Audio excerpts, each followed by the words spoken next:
Hello and welcome to this evening's edition of E-Prime. I am Daedran. European dates announced for Buju Banton's Long Walk to Freedom tour. The announcement of the new dates were made on his official Instagram account. The second leg of the tour kicks off on June 29, with Buju making stops in Amsterdam, Switzerland and France, among others. The artist, who is also touring the Caribbean, recently performed in the British Virgin Islands, with the Untold Story singer scheduled to perform his final show in St. Kitts and Nevis on June 29 before jetting off to Europe. The Long Walk to Freedom tour kicked off on March 16 and has seen Buju making stops in the Bahamas, Trinidad and Tobago, Suriname and Grenada, among others.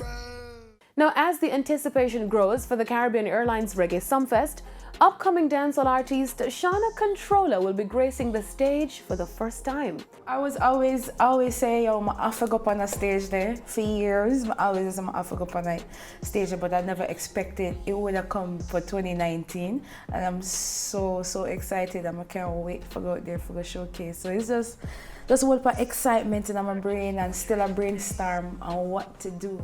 New name and new image, Shauna Controller is also working on her EP. And I have an EP coming out too. It's called Rebellious Student, so do look out for that. Well, I just did release a track with me and Squash, and I am having other collaboration coming out. I just won't discuss the name as yet. Controller will join top acts like Dexter Daps, Spice, Agent Sasko and Munga Honorable, who are also booked to perform on Festival Night 1 being held at the Catherine Hall Entertainment Complex in Montego Bay. Dancehall entertainer Munga Honorable-born Damian Roden has been granted permission to travel overseas.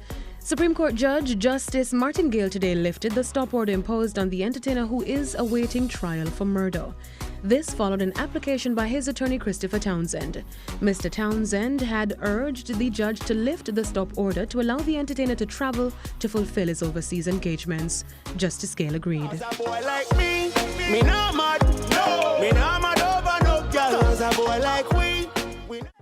Now on to the international scene, where DJ Khaled is in celebration mode after his newly released album Father of Assad has been certified gold in the US. The star-studded album has sold over 500,000 units since being released on May 17. Father of Assad features top singles Top Off and No Brainer, along with collaborations with Cardi B, Chris Brown and Meek Mill. The album also features reggae and dancehall artists Movado, Buju Banton and Sizzla Kalonji. The album marks Khaled's 11th studio album and is a follow-up to the Grateful album that was released in 2017. Father of Assad is currently at number 1 on the Billboard 200, topping Tyler the Creator's album Ego. Sharing the news to his fans on Instagram, DJ Khaled announced that after the album goes platinum, he will have a surprise for his fans. He also thanked them for their continued support and love. And not a word. That's it for this evening's edition of E-Prime. I am Daedran. Thank you for watching.